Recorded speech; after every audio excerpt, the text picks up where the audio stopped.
And this one, a little bit off topic, but it's still something that would be interesting to address. But what types of situations would you actively want to avoid dots in ECS? Um, do you have any kind of quick ones that come Well, to now you're mind for asking you? someone who's very opinionated Yeah, I and also know. biased. I'm Leading highly question biased. there. I wonder why. um, no, it, it I do think there's a difference between saying dots and ECS here. I Yeah, yeah, there are definitely moments where you should avoid ECS. ECS doesn't I fit every agree. single Yeah, problem, but I do think a lot of approaches can take advantage of dots, and there really isn't any approach where dots can't be used unless you know, it gets into the territory of where you currently can't use dots. You can't use it for animation quite yet. You can't use it for um, I don't know, UI. UI is a classic example of where you know stay away from dots. But it doesn't necessarily mean that you have to stay away from data-oriented design. If your main point in a game needs to be, highly changing UI, maybe look into DRM GUI. DRM GUI is a nice API that is written in C and therefore can work well with Burst, and therefore you can actually probably very easily implement it into Unity, and then still get the benefits of dots, but only if you need that performance. Um, I, I'm also of the opinion that generally a lot of games can be written as ECS, even if but as long as they don't you don't try actively to turn it into entities and components and buffers and all this. Like the nice part is just to use a native array or to be able to very quickly render a bunch of entities or stuff like that. Like just being a little bit smarter with your memory allocation and usage and everything. not even that, like also just being able to do the simplest possible thing, of, hey, I want to get all my plants in my game. I can just query for it, something you normally can't do with the game object approach. um, yeah, I do think that right now, the classic one. Oh yeah, that's a technical use for animation, and that is true. um, but yeah, no, the main point is just today it's going to be hard for games that heavily rely on code that is managed like the UI system, like the animation.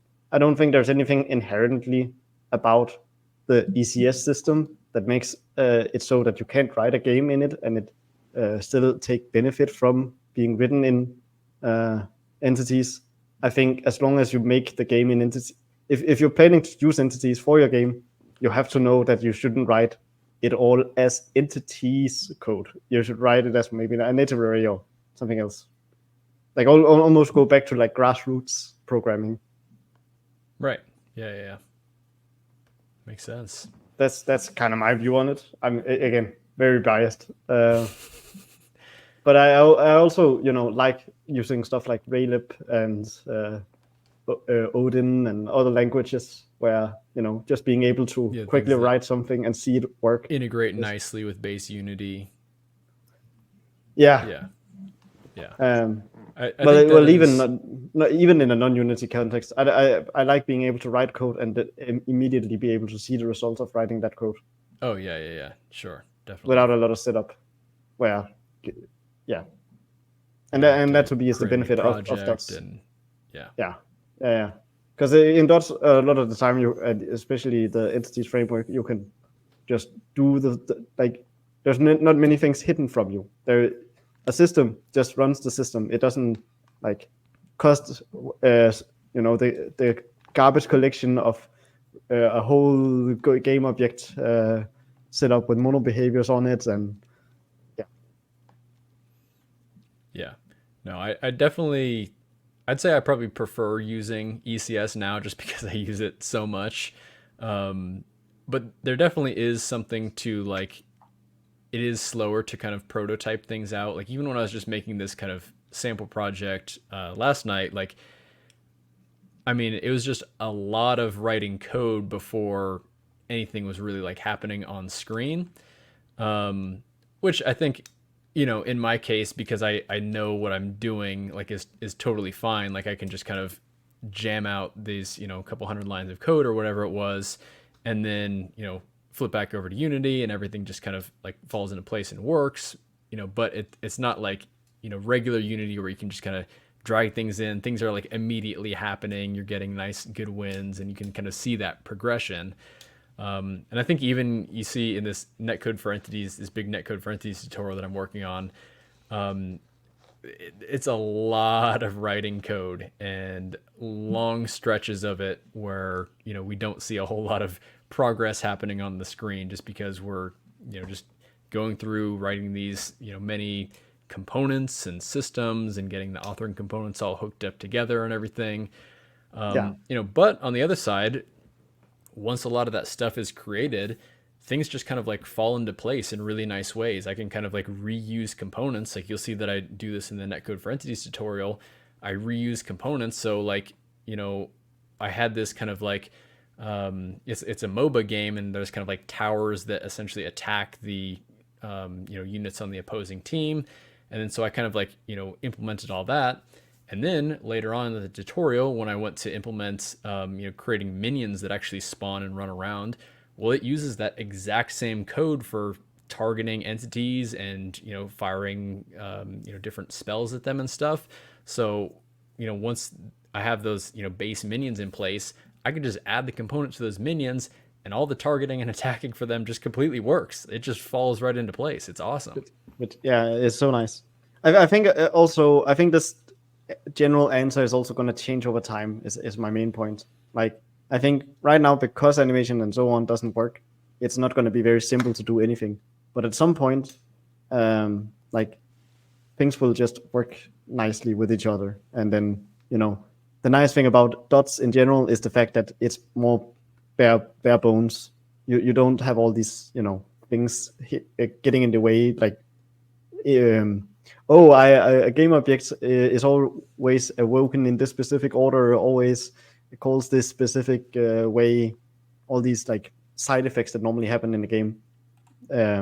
Like to anyone that has ever programmed in a more simple engine like XNA or Raylib or SDL or any of the like very simple frameworks, it's usually very nice that you can just like put in a debugger and it just does the debugging directly.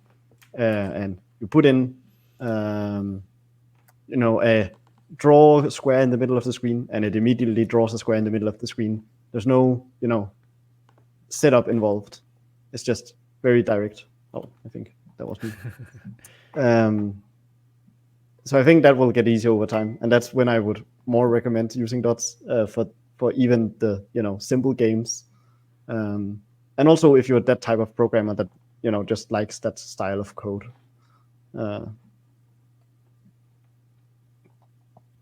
And we got some interesting questions. And also statements, because I've watched this one. This is a good video. Yeah, I have two. I just pulled it up and posted it in the chat right now. It is a really good video. Just kind of, Jason Booth. He's one of the very popular asset store publisher. He does all the, was it Microsplat? Is that what it's called? All the terrain stuff and everything like that. I can't remember. I just know he's a very well-known name. Yeah.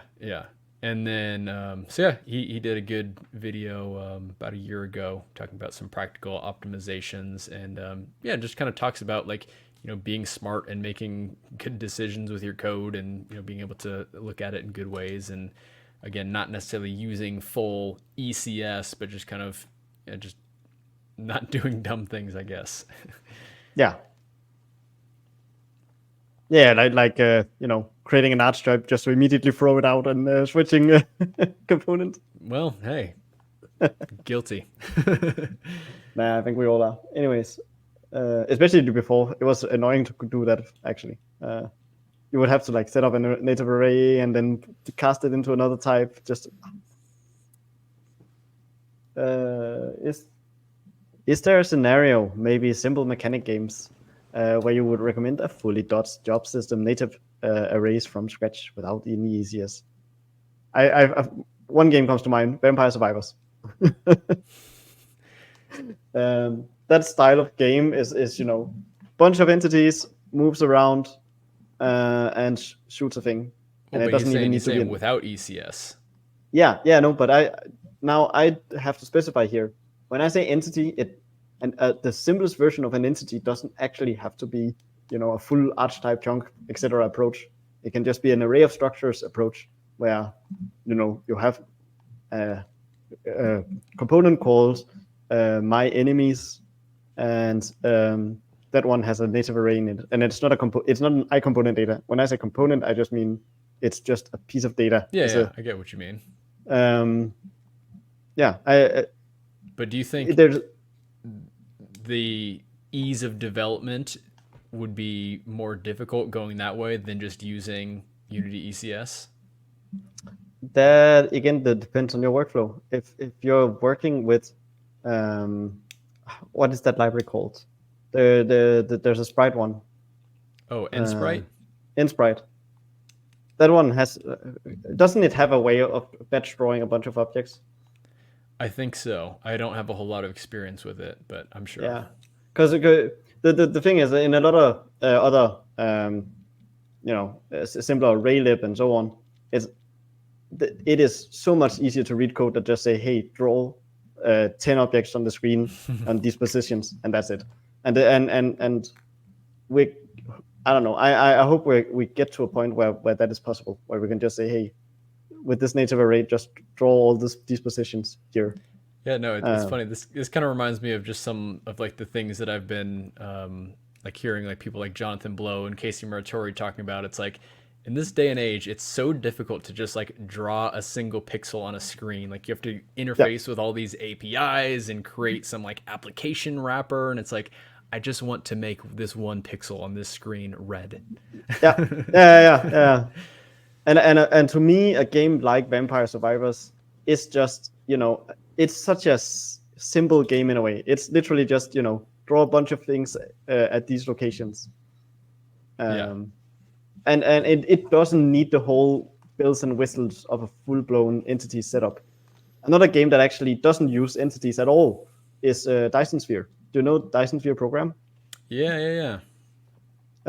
They have their whole entire setup. It's really cool to look at. I don't know if there's probably someone who has decompiled a project. I know a ton of people who have looked into that, and it's so cool.